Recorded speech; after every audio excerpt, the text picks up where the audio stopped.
Welcome to Digital Notes Hub. This platform is basically for computer lovers. On this platform you will get all the information regarding to computer and computer science. So I have started a series of basics of computer, and today is a second part of this series.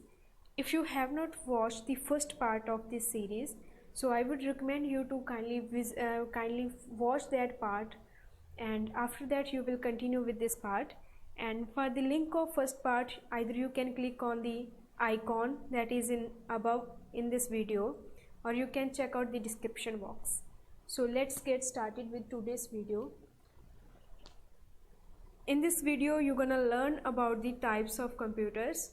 So how many types of computers are there? So we will continue with the basic concepts of types of computers. So we can divide computers on the basis of configuration and on the basis of signals. So there are two parameters on the basis of which we can divide computers into different parts, on the basis of configuration and on the basis of signals. So firstly we will going to discuss about on the basis of configuration. So configuration means on the basis of speed and size. So there are total 4 types on the basis of configuration, that is supercomputers, mainframe computers, mini computers and microcomputers. Now what are supercomputers? Supercomputers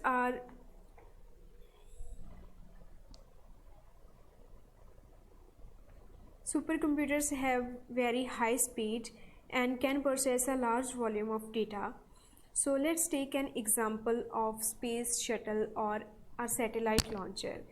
In these applications the large volume of data is involved, but the analysis of data is to be done in fractions of seconds.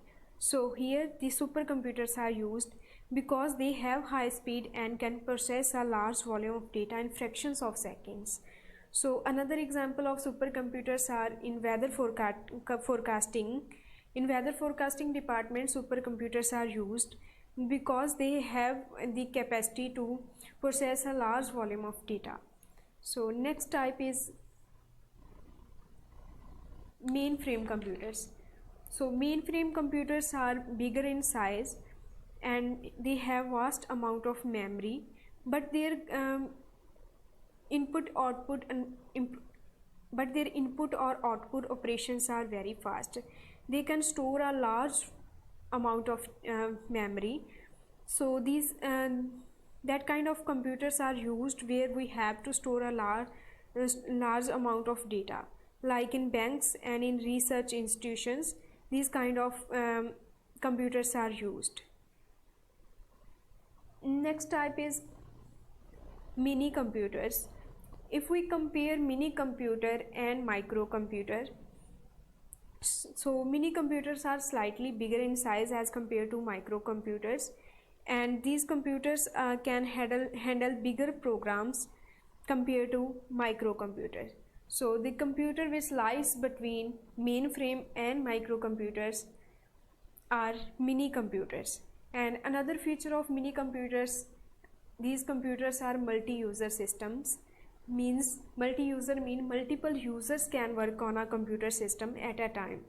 So that's why these computers are used in scientific purposes and in small businesses.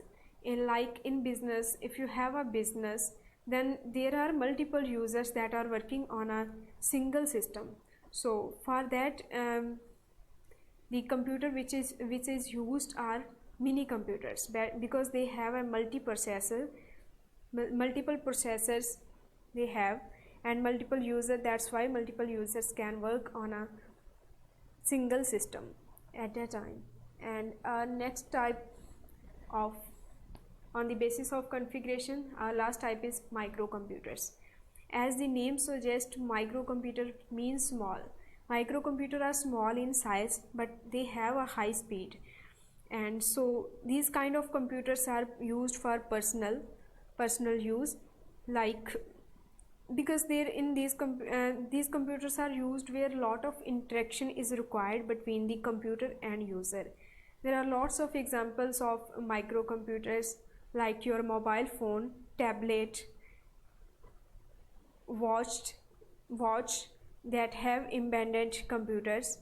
So, and many more examples. Laptops are examples of these microcomputers.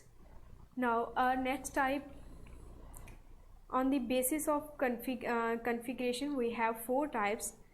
So on the basis of signals, we have 3 types of computers, that are analog, digital and hybrid computer. Analog computer.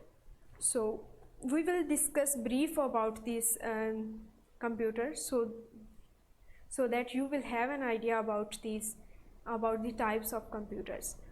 So analog computers, in analog computer, the data is represented by a time varying feature and measurable quantities, and these computers are very fast and can solve most complex equations.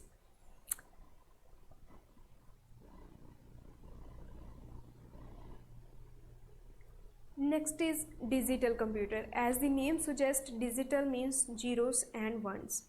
In this, data is represented by 0 and 1. The low value is represented by binary 0 and the high value is represented by the binary value 1.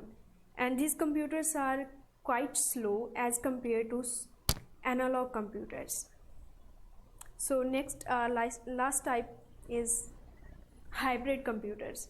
So hybrid means combination, which have both the features. Hybrid computers have both the features of analog and digital computers. In hybrid computer, the digital component provide logical operations, whereas analog components are used to solve the equations. So